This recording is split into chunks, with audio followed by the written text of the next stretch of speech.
Hello again! I'm back with a rather unexpected video topic that requires several dot points of context before we even begin. 1. Thanks as always to my wonderful patrons for making these possible. 2. Enigma is hard at work on the Bumblebee essay, but that baby is long. 3. Thus, don't expect any fancy editing with this one, especially with YouTube's copyright police.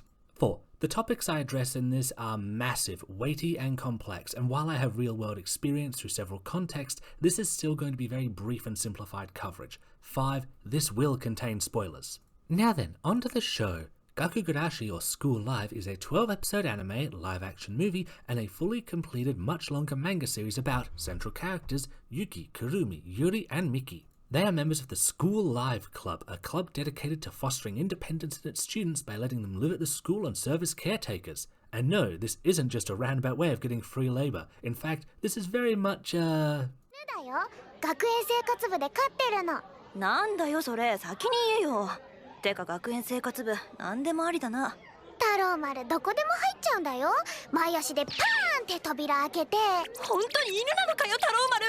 もうほっとくと勝手にどっか行っちゃうから困るんだよね。お預けしてる時の顔がもうねすっごく可愛くてギューってしたくなるんだよ。先輩。ああ、みーくん。どうしたのthat. So yeah, the school living club and the image of a happy-go-lucky school life is part of an elaborate delusion Yuki has been grappling with since a zombie outbreak occurred to one degree or another. This causes her to perceive the world as it was rather than as it is, though at times her engagement with the world around her shifts to be more or less intense or otherwise unique. Her fellow survivors have all agreed to support rather than challenge her worldview, though Miki grapples with this at first. The series is quite solid, using its cutesy style and Yuki's worldview to contrast the horror and as a clever framing device. Fair warning, be it out of editorial mandate, genre or something else, it does lean into some softcore fan service. It's a lot better than the genre usually is about this, but only so much, and if that makes you uncomfortable so much so you don't want to engage with it, then yeah, totally fine, I understand. And regardless, stuff like narrative or framing are not what we're here to discuss. If you want to do that, though, Urban the Myth does some great videos on it. Instead, I want to talk about how well I feel the series tackles the topic of mental illness. But first, in a large portion of media, psychological or mental conditions are often handled extremely poorly.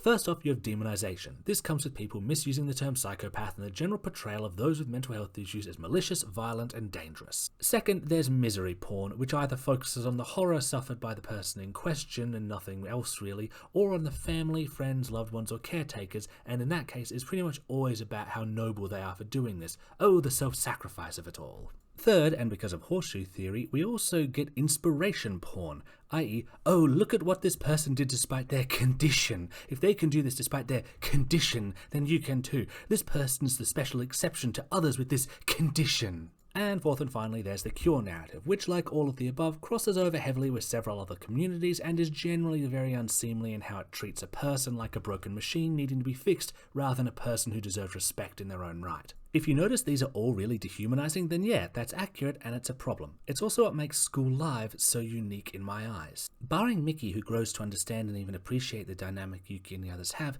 Kurumi and Yuri were staunchly in favour of it. Their motives were initially rooted in the fact that they lacked the training to address Yuki's delusions. This is a really good thing to keep in mind, because anyone with training worth their salt will tell you challenging someone's delusions doesn't help. The brain is a malleable meat computer and it takes very poorly to being challenged like this, usually leading to distress or the brain to double down as a defense mechanism. Back to the show though, on a subtler level, some part of them also welcome Yuki's perspective. Her happy mundane mentality helped provide them with a sense of normalcy, structure and frankly optimism in an extremely bleak scenario. It's not, however, romanticising Yuki's situation. The fact this can put her in danger, can be disruptive and can be alienating for others are also parts of the story. What's more, Yuki is very much a present and active agent in the story. She doesn't just exist for the other characters to bounce off. She's probably the most protagonist of them all, though it's a fairly balanced series. Thanks to avoiding the more unseemly tropes and straddling the line of seeing both the positives and the negatives, School Live has one of the most sympathetic and well-handled takes on mental health issues in media.